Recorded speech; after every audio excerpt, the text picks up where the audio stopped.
Bueno, muchas gracias José por la presentación. Bueno, agradecer a los organizadores del RADA por la oportunidad de exponer este trabajo, que bueno, recién lo presentó José, que está vinculado con el estudio del agua subterránea y los valles irrigados del NOA. Y bueno, cuando empecé a armar la presentación, imaginé que esta podría ser una pregunta disparadora, ¿no? ¿Qué tiene que ver el agua subterránea con la agrometeorología? Y bueno, aprendiendo de algunos profesores que siempre arrancan por las definiciones, busqué la definición de agrometeorología como ciencia en la cátedra de la UBA, ¿no? Y ahí aparece en esta definición que la agrometeorología es la ciencia que estudia las condiciones meteorológicas, climáticas e hidrológicas y su interrelación, eso lo puse en negrita y resaltado, en los procesos de producción agrícola. Y que la agrometeorología debe cooperar con la agricultura para utilizar mejor los recursos climáticos y luchar contra las adversidades del tiempo para obtener altos y mejores rendimientos. Entonces, cuando veo esta definición y observo y leo que habla de la cuestión hidrológica, lo primero que me viene a la cabeza es preguntarme si en la parte hidrológica la agrometeorología incluye lo que es la hidrogeología o lo que se conoce como también hidrología subterránea.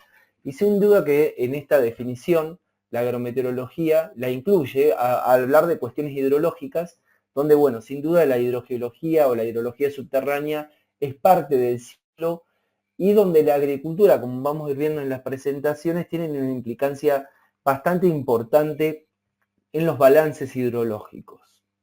Y algo que al leer esta definición me aparece y me viene a la cabeza es pensar, bueno, en esta ciencia, en esta cuestión de la agrometeorología, la importancia que tiene la ciencia en sí en el buen cuidado del agua, en el buen uso del agua, en utilizar mejor los recursos climáticos, en este caso las precipitaciones, y cómo ese utilizar mejor tiene una implicancia importante, y sobre todo, como vamos a ver ahora en la zona del NOA, con la sostenibilidad y la sustentabilidad de los sistemas, que me parece que es algo crucial y a considerar en esta definición.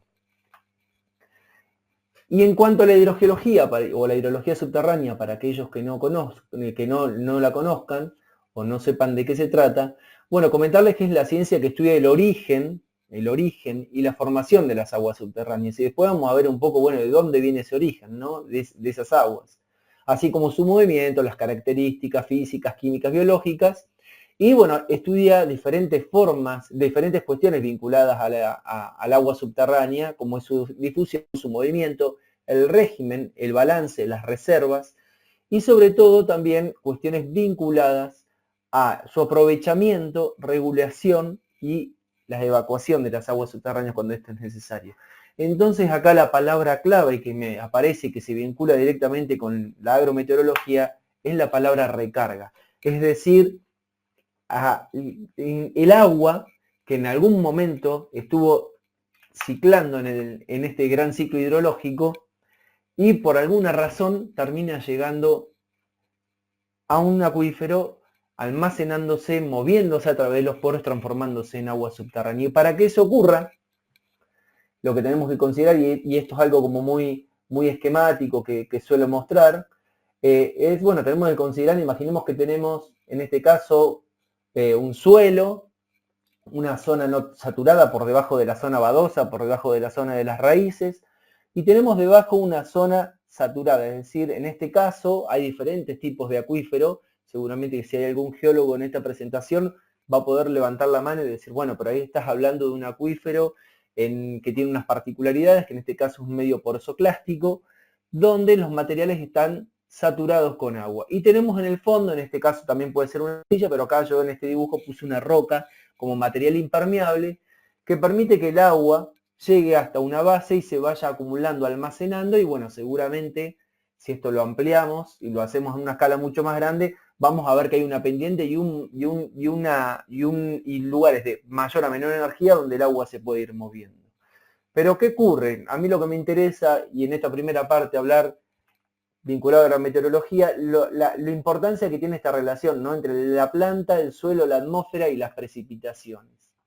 Cuando nosotros tenemos un momento de precipitaciones, ustedes lo saben mejor que yo, se producen diferentes situaciones que pueden ocurrir. Si acá tengo pendiente, puede ser que, bueno, interceptación de las gotas de lluvia sobre las plantas. Bueno, hay un montón de situaciones que se pueden dar, pero como agua subterránea, a mí lo que me interesa es conocer cuál es el agua que pasa por debajo de la zona badosa, de la zona del suelo edáfico, de las raíces de las plantas, y que por gravedad, esta agua grávica va a hacer una recarga en tránsito que en algún momento va a ir muy lentamente llegando a la parte, va a ir drenando hasta llegar a la parte inferior donde se encuentra el acuífero y va a terminar recargando y almacenando y contribuyendo con el almacenaje del agua en el acuífero. Obviamente que después las condiciones atmosféricas pueden cambiar y esto lo que puede llegar es que el suelo comienza a llegar a una capacidad, bueno, el que estaba, digamos, saturado, llegó a una situación de capacidad de campo y lo que podemos pensar con una llegada de recarga al acuífero es que los niveles que teníamos originalmente se eleven. Obviamente que esto va a depender muchísimo de las zonas, de los lugares, y como vamos a ir viendo a lo largo del trabajo en el NOAA, en algunos lugares en estas condiciones, pero usualmente los acuíferos están a gran profundidad. ¿Y qué es un acuífero?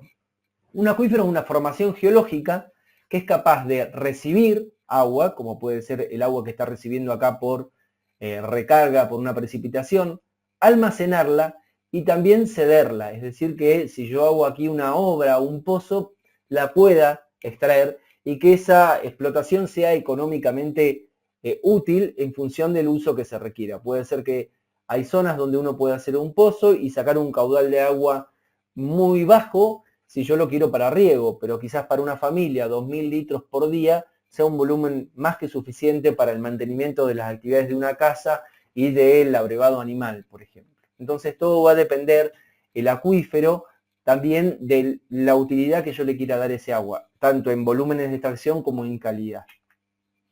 Y acá, bueno, nuevamente destaco, ¿no?, cómo la agrometeorología tiene gran importancia, porque cuando uno recibe agua de precipitación, bueno, es agua que uno a veces puede manejar o no manejar la situación, pero cuando uno tiene que efectuar un riego, bueno, la importancia de regar lo que es necesario, lo que es justo y no regar de más. Ya más adelante vamos a ver un poquito más de eso. Bueno, todo esto no le tengo que explicar seguramente a todos los que están acá, que esto está inmerso, si bien yo mostré acá como a una escala de microparcela, cuando nosotros nos vamos al ciclo hidrológico, todo esto está en una escala mayor. Y considerar que este ciclo del agua a nivel global tenemos un volumen de agua igual en el mundo, donde lo que va es cambiando de compartimiento, ¿no?, saliendo de los océanos, evaporándose, estando en la atmósfera, precipitando, escurriendo, llegando a un arroyo, fluyendo a través de un arroyo o de un río, almacenándose o llegando a una laguna o un lago, infiltrándose y recargando los acuíferos, por ahí emergiendo en un manantial o estando más de 50.000, 60.000, 100.000 años almacenado en un acuífero hasta que emerge en algún lado, se evapora o alguien hace un pozo y puede captar ese agua. Pero las aguas no son todas iguales, como podíamos ver en el ciclo hidrológico recién, ¿no? Del 100% del agua, si yo la puedo llevar a un tanque a un tambor de 200 litros, el 97% de ese tambor es agua de los océanos y solamente un bidón de agua de 6 litros sería el agua dulce disponible tanto en los casquetes polares, en glaciares, en el agua dulce superficial y en el agua dulce subterránea. Y fíjense la importancia del agua subterránea, el importante volumen que representa en función del total de agua dulce disponible, y muchas veces lo importante es considerar que el agua dulce utilizable realmente a nivel del planeta alcanza a valores muy bajos, ¿no?, de menos del 0,03% y representarían de ese volumen total de agua que tenemos simplemente una cucharadita sopera, para dar una dimensión de los volúmenes de agua potencialmente utilizables. Obviamente que va a depender después de la tecnología, eso puede ser más o menos, después vamos a hablar de lo que está ocurriendo a nivel global con el pico de consumo de agua subterránea, pero es, bueno, relevante conocer la importancia que tiene este agua, si lo vemos en relación al agua dulce disponible a nivel global, y si bien somos un planeta azul, somos un planeta donde el agua está distribuida de manera bastante desigual, y el mejor ejemplo es la diagonal árida que atraviesa todo nuestro país. Y la pregunta también que podemos surgir acá es, bueno, si el agua es renovable o no renovable, y ahí vamos a ver también las escalas de abordaje. No es lo mismo un sistema acuífero que funciona en una zona como puede ser la pampa húmeda, en el acuífero pampeano o un acuífero profundo, por ejemplo, como podemos tener en la zona del NOA, donde probablemente los tiempos desde la recarga, el tránsito y la llegada del agua a una unidad acuífera que se esté explotando pueden ser de miles y miles de años. Y bueno, seguramente el acuífero pampeano en la zona de provincia de Buenos Aires tengamos tiempos de recarga en función, obviamente, de qué paquete o a qué profundidad estemos haciendo la perforación y dónde estemos captando el agua, que seguramente va a ser agua mucho más joven. Bueno, no les tengo que contar tampoco ni explicar que el uso del agua en la agricultura es el tema crítico digamos, a nivel global. Obviamente los países de altos ingresos consumen menos agua en agricultura, pero también exportan desde los países de bajos ingresos, los países en desarrollo, que son productores de granos o productores de distintos productos agrícolas, gran parte de los productos que después ellos consumen en sus territorios, como un flujo de agua virtual. Y bueno, por ejemplo, lo que hay que tener en cuenta es que los países de bajos ingresos, o como puede ser Argentina, la mayor cantidad de agua que se utiliza es básicamente en la agricultura, un 95%. Y si nos vamos a los valles del NOA, seguramente ese número es mucho mayor. Y eso está vinculado básicamente a los importantes volúmenes de agua que se utilizan para satisfacer las demandas de riego. Hay un micrófono encendido, no sé si lo pueden desconectar. Gracias. Sí, ya estaba desconectado, perdón. Bueno, y acá la importancia, ¿no? de considerar el tema de la ineficiencia en el uso del agua cuando se hacen irrigación, cuando se riega, porque esto tiene una implicancia directa en los consumos de agua en la agricultura y sobre todo pensemos que gran parte de los productos que muchas veces se elaboran en la parte agrícola después terminan siendo descartados a veces en toda la etapa desde que sale hasta que se consume. Pensemos en tomate en fresco, por ejemplo, que se produce en el campo un determinado volumen, se cosecha, parte queda en el campo tirado, por más eficiente que sea la cosecha, muchas veces algo queda, y después toda la cadena que llega hasta el consumidor. Hay un gran desperdicio de los alimentos y esto sumado a la ineficiencia en el uso de agua conlleva que mucha agua lamentablemente que se utiliza en los procesos de riego o de irrigación termina siendo agua que finalmente no se consume cuando llega a la persona que va a utilizar ese producto que se quiera ofrecer o que se quiera uno alimentar, ¿no? Podemos después en algún momento charlar también sobre la gran cantidad de producción agrícola que tenemos a nivel global y la intensificación que está habiendo de los productos agrícolas, es decir, tenemos cada vez más alimento por persona a nivel global, y después cómo eso se distribuye y si esa producción de alimento efectivamente luego se usa para producir alimento o para producir combustible, y bueno, una competencia que puede llegar a entrar ahí entre lo que es la producción de alimentos y la energía en estudios que se trabajan con el nexo agua y energía y alimento. Bueno, ¿y cuánta agua se consume en agricultura? Bueno, lamentablemente no hay muchos datos actuales y si entramos en la página de la FAO vamos a poder encontrar estos datos de 1950 y 1995. Fíjense que la extracción de agua en agricultura alcanzaba los 2.500 kilómetros cúbicos de volumen de agua utilizados en la producción agrícola. Estamos hablando de volúmenes muy grandes, imaginemos, estamos hablando de kilómetros cúbicos, nuevamente 2.500 cubos de 1 kilómetro por 1 kilómetro de 1 kilómetro de agua que se extraen a nivel global, y esto es para el año 1995.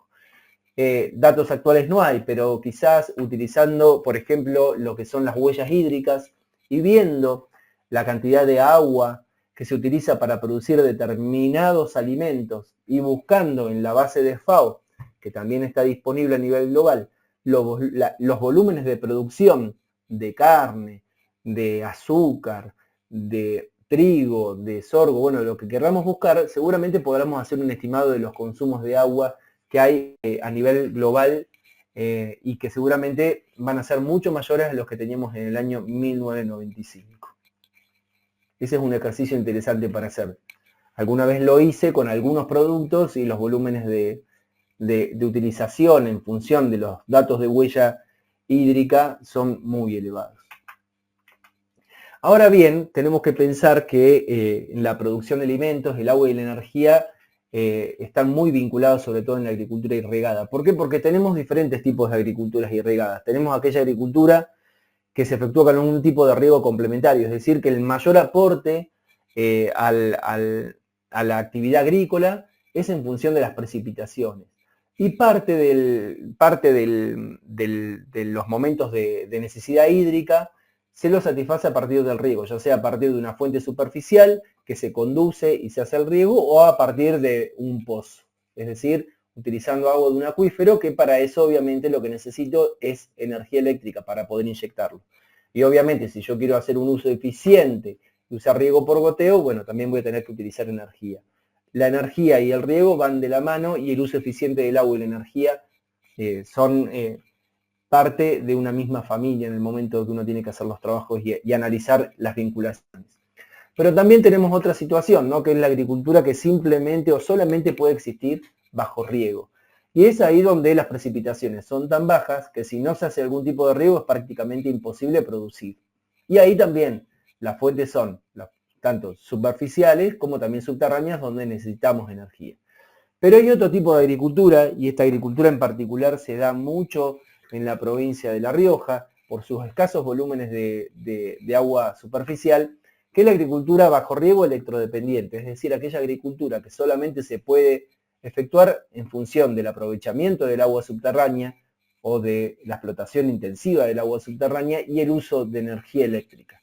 Y esto es un poco el panorama que tenemos acá en la provincia de La Rioja. Bueno, cuando hablamos de la agricultura irrigada, la sequía y la crisis hídrica en Argentina, yo acá saqué algunos fragmentos de diarios. Fíjense cómo es la situación, por ejemplo, este es un recorte de un diario de Catamarca, este es un recorte de un diario de Jujuy, este es de un diario de Salta, de la Gaceta, en este caso de Tucumán, de la Gaceta de Santiago del Estero, y eso que ven arriba es de la provincia de La Rioja.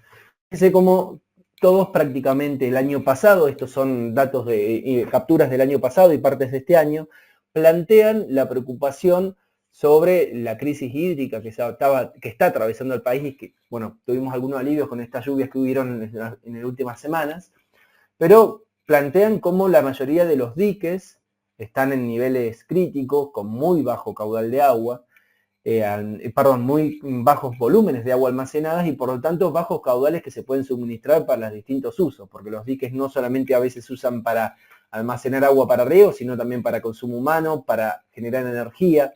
Bueno, hay diferentes usos que tienen estas obras. Y ahora esto también tiene sus implicancias, obviamente, a nivel productivo. Fíjense, estos son capturas de diarios internacionales o de medios internacionales. El campo argentino se seca, 3 años consecutivos de sequía provocan pérdidas extraordinarias. La sequía en Argentina afecta a más de la mitad del territorio y se prevén pérdidas millonarias. Esto es de este año. Y bueno, ¿cuáles son las alternativas cuando nos encontramos con diques secos, con bajas precipitaciones? ¿A dónde se recurre?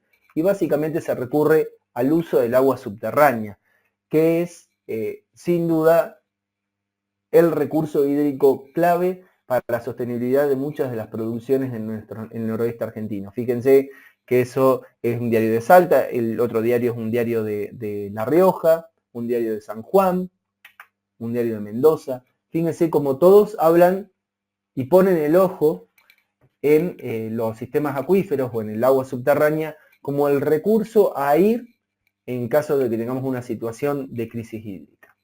Y esto no es casual, y está un poco vinculado a lo que hablaba al inicio, ¿no? De la importancia de los volúmenes de agua almacenadas que tenemos en el planeta. Fíjense que acá lo ponemos a escala también de kilómetros cúbicos de agua almacenada, y se estima que en los primeros 4.000 metros de la corteza terrestre a nivel global hay aproximadamente 7 millones de kilómetros cúbicos de agua almacenada, y que si esa agua subterránea yo la pudiera poner sobre la superficie de la Tierra, alcanzaría una altura equivalente aproximada de 14 metros. Y que representa, bueno, como habíamos visto antes, el 0,5% del agua total que tenemos en el planeta. Y una cuestión muy particular, fíjense, es que el agua subterránea tiene tiempos de residencia, es decir, los tiempos de movilidad en el ciclo hidrológico de miles de años. Es decir, podemos a veces recurrir a ese recurso, pero siempre pensando en el ciclo hidrológico a escala global, pero también a escala local. Si yo hago una extracción de agua subterránea en función de una batería de pozos en una zona árida y no considero y no tengo en cuenta la recarga, es decir, las condiciones de precipitaciones y de filtración y cuánto eso efectivamente me llega al agua subterránea, puedo estar generando efectos negativos en los sistemas acuíferos y esquilmando a veces recursos que tardaron miles y miles de años en poder elaborarse. Acá abajo van a ver un link de YouTube que yo les invito a que lo vean, o pongan Rodolfo García, litio. En su última conferencia, Rodolfo García lamentablemente falleció el año pasado, pero en su conferencia que dio el 26 de octubre de 2023, justo el día de su cumpleaños, dio una conferencia muy interesante donde explicaba mucho mejor y con mucho más detalle, y a lo largo de 20 minutos, este cuadrito tan simple que yo les estoy mostrando acá. Así que bueno, por una cuestión de tiempo no me voy a extender, pero los invito a ver este link de YouTube porque realmente hay relaciones muy interesantes y sobre todo voy a comentar algo, la importancia que tiene el agua subterránea si lo vemos en relación a los ríos. ¿Qué quiere decir esto el tiempo de residencia? Y vamos a ver el tema de los ríos, ¿no? Como algo bien puntual y bien marcado. Si dejara de precipitar, inclusive imaginemos el río Amazonas, ¿eh? Si dejara de precipitar durante 15 o 20 días, muy probablemente el río Amazonas se seca. Entonces los tiempos de residencia de los ríos son muy cortos. Estamos hablando de esos rangos, de 15 o 20 días. Entonces, eso es lo que muestra lo dependiente que somos a las precipitaciones, a las condiciones meteorológicas de un determinado lugar, en un determinado momento, que si tenemos 15 o 20 días que no tenemos precipitaciones, algunos ríos de los más importantes del mundo podrían llegar a secarse. Y bueno, algo similar puede ocurrir con los lagos y demás, pero en diferentes escalas de tiempo. Pero eso para que tengamos en cuenta de la importancia que tenemos cuando hablamos del agua subterránea en los momentos de crisis hídrica. Bien, ¿y cómo se mide y cómo podemos conocer cómo es la explotación y la evolución de un acuífero, es decir, del agua subterránea? Yo acá voy a tratar de ser lo más rápido y sucinto posible para explicarlo, pero imaginemos que tenemos una zona no saturada, una zona saturada y acá abajo un material impermeable que permiten que el agua se almacene. Imaginemos que la superficie del terreno aquí está a 1030 metros sobre el nivel del mar y que el nivel del agua subterránea medido a la boca del pozo, acá tenemos un pozo, ¿no?, que es la obra civil con su cañería de impulsión, con la bomba puesta abajo, una electrobomba en este caso. Tenemos el nivel estático con el pozo detenido, es decir, el nivel del agua medido a boca de pozo cuando el pozo está detenido de 30 metros. Ahora bien, cuando este pozo se lo enciende para sacar agua, en función de las características constructivas del pozo y de los materiales que conformen el acuífero, se va a generar un descenso del nivel vinculado con un cono de depresión que se forma alrededor del pozo en función también de un determinado caudal que yo quiera extraer. Acá yo puse un ejemplo X, que es el nivel, lo tengo en 30 metros, cuando enciendo el pozo se me va a 50 metros, por lo tanto hay un descenso de 20 metros, y el pozo para ese descenso de 20 metros me está extrayendo 40 metros cúbicos hora. Es decir, que este pozo en particular está descendiendo 2 metros, desciende aproximadamente 1 metro para cada 2 metros cúbicos de agua que está explotando. Ahora bien, esto es para una situación que yo voy a un productor, el productor quiere saber cuándo tiene el nivel del agua, quiere saber cuánto deprime y cuánto caudal le saca el pozo para saber si su bomba está funcionando bien. Esto es una foto para un momento determinado. Ahora bien, lo que puede ocurrir es que yo esto lo puedo estar haciendo de manera sistemática. Imaginémonos todos los julios de cada año para ver cómo va evolucionando el sistema. Entonces vamos a ver lo que podemos llegar a hablar y hablar conceptualmente de lo que sería un aprovechamiento del agua subterránea.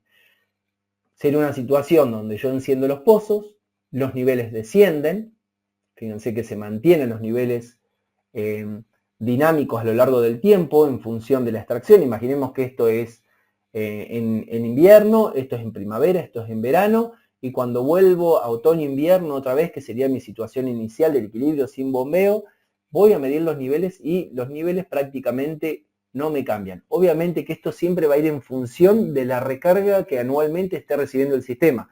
Porque si tenemos tenemos un año donde llueve muchísimo más del promedio, probablemente acá inclusive esto se puede elevar o pueda, en caso de periodos muy secos, variar y descender. En este caso, y vuelvo a reiterar, en función de la recarga que recibe anualmente el sistema, estaríamos hablando de un aprovechamiento del agua subterránea. ¿Por qué? Porque yo hice un bombeo, estuve extrayendo agua del sistema y no tuve variación de un año al otro. Es decir, que yo estuve sacando por debajo de los valores de recarga. Ahora bien, también lo que puede ocurrir es que se generen procesos de bombeo intensivo. ¿Qué quiero decir con bombeo intensivo? Es que hay pozos que pueden ser que estén muy cerca o por las características propias del sistema acuífero, que yo empiezo a bombear y luego de un tiempo los niveles los niveles dinámicos me varían con el tiempo. Fíjense que este es nivel estático inicial, este es nivel dinámico cuando empiezan los bombeos, y cuando voy en verano, que estuvieron los pozos mucho tiempo prendidos, observo que los niveles se me van un poco más para abajo, es decir, están descendiendo los niveles, hay una interconexión de los conos de depresión de cada uno de los pozos, y esta interconexión de los conos de presión me genera que los niveles me bajan más allá de lo normal si el pozo estuviera funcionando solo. Y eso obviamente va a tener su implicancia también en el caudal. Ahora bien, cuando termine ese bombeo intensivo y pasa un ciclo hidrológico, y nuevamente en función de la recarga que haya recibido anualmente el sistema, voy a medir el nivel y veo que los valores de nivel a boca de pozo son iguales que al inicio. Entonces acá estoy hablando de un proceso de bombeo intensivo que tienen puntualmente en un momento del año una situación crítica porque me descienden los niveles más abajo y mis pozos me sacan menos agua de la que yo necesito a veces.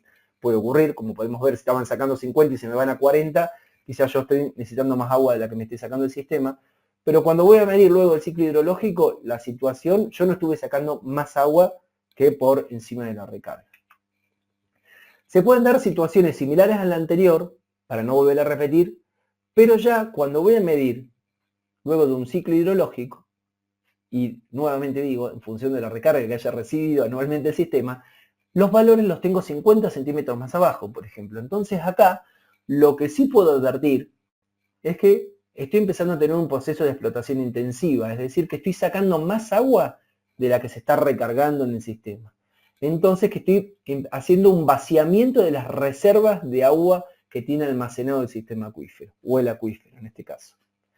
Y hay una situación más crítica, que Emilio Custodio, que fue el primero que empezó a acuñar este concepto en los últimos años, es la minería del agua subterránea. ¿Qué ocurre cuando luego de un determinado periodo los niveles bajan marcadamente? Fíjense que acá estamos en 30 metros, pasamos a 42,5 metros, es decir, en un año, imaginemos que esto ocurrió en un año, evidentemente yo estoy vaciando el acuífero y si sigo con esta tendencia, siempre en función de la recarga que reciba anualmente el sistema, muy probablemente termine haciendo un vaciamiento del acuífero y esto sea una situación tan crítica que en función de la necesidad, si esto es para riego, prácticamente voy a vaciar el acuífero y no voy a poder continuar con la actividad. Bien, se pueden efectuar los cálculos, obviamente, para conocer los volúmenes de agua que se están sacando del sistema, porque yo en función de una superficie determinada, imaginemos que tenemos un área de, en este caso, 100 millones de metros cuadrados, que yo estoy estudiando con una variación de espesor saturado de 0,5 metros, bueno, voy a tener una variación del volumen saturado en el acuífero, en este caso de 50 millones de metros cúbicos. Ahora bien, lo que tengo que considerar es un parámetro fundamental del funcionamiento de los sistemas de los acuíferos, que son el coeficiente de almacenamiento. ¿Qué significa coeficiente de almacenamiento? Es el volumen de agua que tiene almacenado un metro cúbico de acuífero. Lo estoy explicando de una forma muy sencilla, pero imaginemos que sacamos un metro cúbico de acuífero, tuviera esa posibilidad de hacerlo, yo lo dejo drenar y acumulo el agua que me drenó naturalmente ese acuífero. Imaginémonos que en un metro cúbico me drenan 100 litros, estoy hablando de un coeficiente de almacenamiento de 0,1. Quiere decir que por prisma de un metro por un metro por un metro de acuífero, tengo 100 litros de agua almacenado, 0,1 metros cúbicos. Yo conociendo esto que se puede calcular a través de ensayos de bombeo, que hay que hacerlos de una manera muy particular para obtener un muy buen resultado, o un buen resultado o un resultado aproximado, yo multiplico esta variación de espesor saturado por el coeficiente de almacenamiento y puedo calcular la variación de las reservas, que obviamente yo acá la estoy mostrando como un proceso de descenso porque estoy explotando, pero también las reservas a veces se pueden incrementar en función de la recarga que tengan los sistemas. Cuando me pongo a evaluar las diferentes formas de extracción en función de la recarga, yo puedo estar hablando, como hablábamos hoy, de aprovechamiento de agua subterránea, de bombeo intensivo, de explotación intensiva, de minería. Y esto se va a vincular con los conceptos de sustentabilidad, de insustentabilidad de los sistemas, del largo plazo, del corto plazo, de una visión de desarrollo, con una visión de crecimiento económico, que como bien plantea, que comentaba recién, que sería una visión más a corto plazo. Si yo hago una minería de agua subterránea y vacío un acuífero en 5 años, o en 10, o en 20, bueno, estoy teniendo una mirada muy cortoplacista, y bueno, hay que ver qué ocurre después, digamos, con esa región, después que he vaciado el acuífero o he hecho una minería de agua subterránea. Obviamente que eso va a depender de las estrategias de desarrollo que tengan los determinados territorios, las diferentes políticas de gobierno que se establezcan en las zonas. Bueno, comentar que la explotación intensiva y la minería del agua subterránea no es algo nuevo. Esto antes se acuñaba con el concepto de sobreexplotación. No me voy a poner en detalle, pero esta palabra prácticamente ya no se utiliza más, sobreexplotación. Pero acá hay varios trabajos de Argentina, de la ciudad de La Plata, de Salta, también tenemos algo de la ciudad de Buenos Aires y algo de la zona de Mar del Plata. Y estas publicaciones, que son de Argentina, se hicieron en abril de 1991, donde en el Congreso Internacional de Hidrogeología el tema clave a tratar fue justamente el de la sobreexplotación de acuíferos. Hay un trabajo interesante del 2019 donde empiezan a hablar y se empieza a poner en evidencia que muchos sistemas acuíferos a nivel global estaban llegando a un límite debido al fuerte bombeo. Y observen, acá tenemos el planeta, esta foto de este mapa mundi con diferentes manchitas de diferente color, donde básicamente lo que quieren mostrar es que muchas áreas ya se alcanzó el límite, es decir, ya se está sacando más agua de la que se recarga en el sistema, y en muchos ya desde la época del 70, fíjense lo que es Estados Unidos, también lo que es China, también lo que es la India, se ha llegado a ese límite y se han generado picos de consumo de agua subterránea que han generado un vaciamiento de los acuíferos. Este vaciamiento de los acuíferos está conllevando a que igual que tenemos un pico de población que se está comenzando a estacionar, bueno, hay un pico de consumo de agua subterránea que se va a empezar a estacionar porque se están empezando a vaciar los acuíferos y es necesario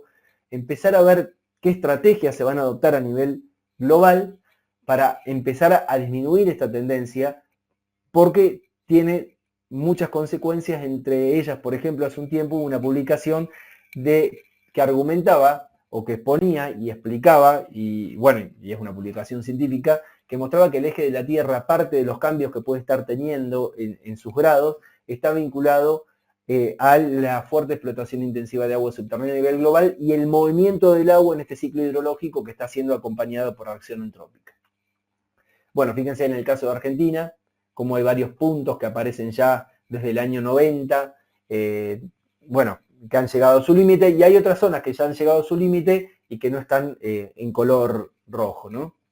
Pero bueno, esto fue hecho con una metodología espacial, por medio de un satélite Grace, creo que se llama, pero bueno, hay cuestiones, digamos, que me parece que no han sido muy bien validadas en el territorio. Pero bueno, ya ahí empieza a haber antecedentes y la preocupación de esta situación a nivel global. Bueno, también ocurre en muchos lugares, como puede ser el Valle de Ica. Fíjense, acá tenemos, en esta tabla se alcanza a ver claramente cómo los niveles se han ido profundizando a lo largo del tiempo en el Valle de Ica, de 0 a casi 40 metros, 50 metros en algunas áreas. En esta pampa que se llama Pampa del Villacurí, los niveles han ido a 60 metros en menos de 35 años.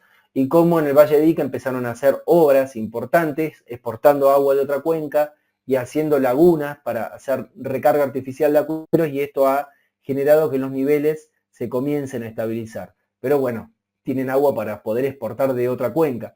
En muchos lugares de nuestras provincias del NOA no hay otra agua disponible que la que ya se tiene, porque el agua superficial prácticamente ya se la toma en su totalidad. Bueno, voy a ir un poquito más rápido porque estoy con poco tiempo, me quedan 15 minutos. Mostrarle, por ejemplo, algunos casos de la provincia de La Rioja, por ejemplo, esto no es a nivel de explotación de agua para agricultura, pero sí mostrar ejemplos de cómo, por ejemplo, en el abanico aluvial de la ciudad de La Rioja se están viendo tasas de descenso que alcanzan casi el 1,5 metros por año, es decir, que está habiendo un vaciamiento de los acuíferos en esta zona, y también algo parecido ocurre con la provincia de San Juan y la provincia de Mendoza, pero es información que muchas veces está bajo 4 llaves y no se la pone arriba de la mesa para la discusión.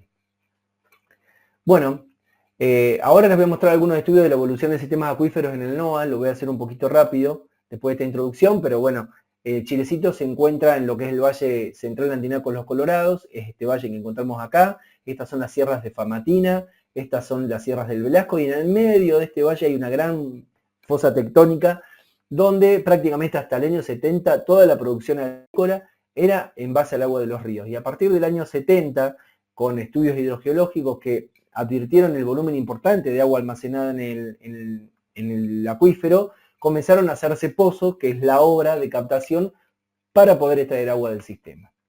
Bueno, luego del 70 hubo un incremento importante de la superficie bajo riego con agua subterránea, utilizando básicamente la energía fósil, es decir, motores a combustión y también energía eléctrica.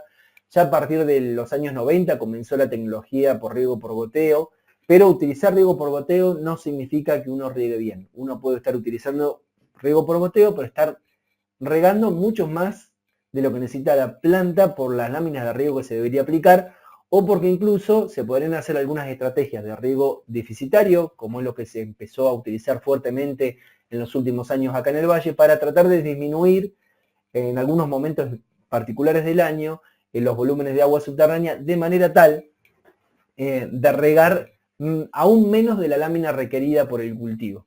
Y esto obviamente tiene su implicancia en una menor cantidad de agua utilizada y en un ahorro obviamente en energía eléctrica principalmente por parte de los productores. Bueno, mostrarle cómo el Valle Antinaco Los Colorados a partir del año 1990, fíjense la cantidad de hectáreas que había, nos llegábamos a 8.000 y ahora para el año 2020 tenemos casi 22.000 hectáreas, donde todo este incremento es en base a agua subterránea. Y fíjense las tasas de incremento al año, ¿no? Del 2010 al 2020 prácticamente se incrementaba 700 hectáreas por año, se iba incrementando la superficie y el avance de la frontera agrícola ante lo que se denominan tierras incultas. Creo que del 2020 al 2030, cuando se haga este análisis, vamos a ver un achatamiento y que esta situación está en franca estabilización y está muy vinculada a lo que estábamos hablando, o les comentaba hace un ratito, del pico de consumo de agua subterránea. Bien, cuando hacemos una estimación de los volúmenes de agua utilizado en función de la cantidad de hectáreas y pensando en una lámina de riego aproximadamente 1.000 milímetros al año, en algunos casos sabemos que es más y en otros sabemos que es menos, pero bueno, podemos hacer como un cálculo aproximado que el volumen total de agua que se consume rondaría aproximadamente los 221,6 o 222 o 220 hectómetros cúbicos de agua subterránea al año por parte de las diferentes actividades. Y fíjense que el porcentaje de agua por la agricultura acá en el valle casi ronda el 97%, ¿no? Mucho más de lo que ocurre en otras zonas.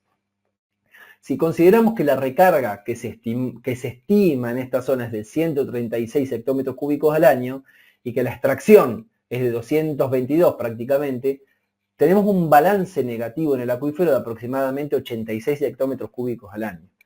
Es decir, que se está sacando muchísima más agua de la que se está recargando y el acuífero reacciona a esto a través de un indicador que yo se los estuve comentando antes, que si vamos a un pozo vamos a ver que los niveles van a estar mucho más bajos. Acá yo les muestro unos mapas donde comparamos, por ejemplo, del año 2015 al 2019, la pérdida de espesor saturado. ¿Qué significa esto? Acá lo que nosotros tenemos son las curvas de nivel del agua subterránea, es decir, el agua subterránea, qué dirección, yo en función de estas líneas equipotenciales puedo saber cómo se mueve el agua subterránea en el valle. Cuando comparo este equipotencial del año 2019 con el 2015, lo que notamos es que prácticamente en todo el valle tenemos descensos que van entre los 8 y 2 metros a lo largo de esos 4 años, con tasas de descenso, por lo tanto, que me varían entre 50 centímetros y 2 metros al año. Es decir, hay un claro proceso de vaciamiento del sistema acuífero y hay un balance negativo en función de que las extracciones superan claramente la recarga. Cuando yo esto... Sí. Esteban, disculpame, te quedan unos 7 minutos aproximadamente. Listo. Ya calculo que vamos a ir cerrando. Bueno, gracias. Cuando yo esto lo calculo y hago el cálculo de la pérdida de reserva y lo estimo en función de los valores, bueno, hago un balance y lo medido en campo ajusta mucho eso teórico y esa tablita que yo les mostré hace un ratito. Bueno, mostrarles también en este pozo, perdón, que es el pozo de INTA. Fíjense cómo desde julio de 2014 a julio de 2024, 10 años el descenso en este pozo es de prácticamente 60 centímetros por año y cómo a lo largo del tiempo, se ve claramente en julio cómo los niveles están en su mayor pico, cómo comienzan a descender hasta un pico en enero y cómo luego se empiezan a recuperar. Eso está en función básicamente del bombeo intensivo que hay en el área y cómo el sistema acuífero responde al bombeo intensivo, los niveles se deprimen, pero luego nunca alcanzan la situación inicial. Entonces, desde el punto de vista conceptual, como mostraba hoy, estaríamos al menos ante un proceso de explotación intensiva de agua subterránea. Y la importancia de los datos, ¿no? Porque después vamos a hablar, porque un poco esto es para cerrar con el tema de la planificación y la importancia de la gestión. Si yo no tengo datos, es muy difícil tomar decisiones y es muy difícil conocer cómo funcionan los sistemas. Imaginémonos que yo hubiera plata para hacer una campaña de medición a lo largo de un año en diferentes pozos, uno de los pozos del pozo del INTA, e imaginemos que gran parte de los pozos se hayan comportado igual. Entre julio del 22 y julio del 23, fíjense que prácticamente no hubo variación de nivel en el pozo del INTA, y eso se debe a que hubo un flujo pistón de recarga muy puntual en un determinado momento del año que hizo que prácticamente yo no tenga variación de un año al otro, o sea, el nivel me bajó menos de 10 centímetros. Si yo tomara ese ciclo nada más y tuviera datos nada más de ese ciclo, estaría cometiendo un error muy grave porque me estaría olvidando de todo esto. Entonces, la importancia de los datos, en este caso, para poder conocer cómo funcionan los sistemas y poder tomar decisiones. Bueno, esto lo voy a pasar muy rápido, pero también ocurre algo parecido con lo que es la cuenca Huanchín-Sañugasta, donde estamos viendo marcados descensos de los niveles y esto cómo está afectando manantiales que se utilizan aguas abajo para riego. Fíjense, cuando yo pongo aquí los datos de los caudales erogados por un manantial con el nivel de agua que encontramos a boca de pozo, en un pozo cerca del manantial, vemos que hay un marcado acompañamiento entre lo que mido en el pozo y lo que pasa en el manantial, y cuando esto lo pongo en un gráfico, veo que tiene una correlación bastante marcada, es decir, que podemos prácticamente, inclusive nosotros si hacemos una línea tendencial, nos damos cuenta que ese manantial que abastece una localidad muy importante, tanto para riego como para agua potable, podría estar potencialmente en riesgo. Y bueno, también hemos hecho trabajos en Salta, en este caso en Cafayate, esto lo voy a pasar muy rápido, pero bueno, mostrar cómo también en Cafayate la superficie agrícola aumentó marcadamente entre lo que es el año 84, por ejemplo, y 2020, fíjense, todo esto que ven en verde es en base a agua subterránea. Bueno, estamos haciendo algunos trabajos preliminares ahí, pero cuando empezamos a ver diferentes pozos, comparamos la situación de los niveles, cuando el pozo se construyó y a la situación que nosotros estamos midiendo ahora, observamos que en algunas zonas tenemos también, digamos, variaciones que alcanzan el metro, en otras 30 centímetros por año, los niveles están descendiendo, es decir, que el sistema acuífero está respondiendo al bombeo, evidentemente hay una extracción mayor a la recarga, y bueno, esto en algún momento se puede llegar a estabilizar, pero bueno, para eso hay que hacer monitoreos, pero si la superficie agrícola sigue creciendo y hay cada vez más extracción de agua, eso no va a ocurrir, la estabilización no va a llegar. Y es un poco lo que siempre ha recomendado el INACRAS en los estudios que ha hecho acá en la zona, donde, bueno, pedían y solicitaban no ampliar la superficie cultivada y tratar de mantenerla para, bueno, de esta forma tratar de que la tasa de descenso pueda estabilizarse y no agravarse. Bueno, perdón. Sí. 3 minutos. Dale, listo. Bueno, ya voy cerrando, pero a ver, ¿cómo gestionar esto, no? Porque sin duda nos encontramos ante una situación de descensos marcados, que esto conlleva que muchos productores empiezan a tener problemáticas con que no alcanzan a pagar la factura de agua, con que el pozo les empieza a quedar obsoleto porque no pueden sacar el volumen de agua que quieran sacar y demás. Entonces, como diferentes horizontes dentro de lo que son las estrategias de la gestión integrada de recursos hídricos. Horizontes a corto plazo, a mediano plazo y a largo plazo. Y para el largo plazo, lo único disponible y lo que tenemos que pensar es en una planificación con una visión prospectiva, es decir, qué es lo que queremos nosotros para nuestros valles, para nuestras regiones, y bueno, la importancia que tiene esta planificación en este ciclo de la gestión integrada, ¿no? Porque tenemos un problema y en función de la política hídrica, en este caso que está manejada a nivel de cada una de las provincias, hay que pensar en una visión, y en esta visión del futuro que queremos, pensar en los objetivos, metas e indicadores, y en función de los diagnósticos que podamos hacer, pensar en escenarios tendenciales, en escenarios posibles y deseados, generar agendas para la implementación de acciones que permitan tender a la situación de los escenarios que nosotros hemos elegido, y obviamente que el control y el monitoreo es fundamental para ir alimentando estos diagnósticos, estos escenarios y estas agendas de implementación de acciones. Los sistemas ambientales, pensando en esta relación de hombre-naturaleza, son dependientes de las precipitaciones y su principal variabilidad, y también su variabilidad temporal y espacial. Por lo tanto, la agrometeorología aplicada tiene fuertes implicancias en el uso del agua y en la sustentabilidad de los sistemas. Si nosotros hacemos un buen uso del agua y podemos hacer un buen estudio de la relación agua-planta-atmósfera y regamos lo que hay que regar, sin duda que vamos a contribuir marcadamente al uso adecuado del agua y por lo tanto a que los sistemas hídricos subterráneos en el NOA y en gran parte del país no sean explotados de manera intensiva y menos aún en una situación de minería de agua subterránea.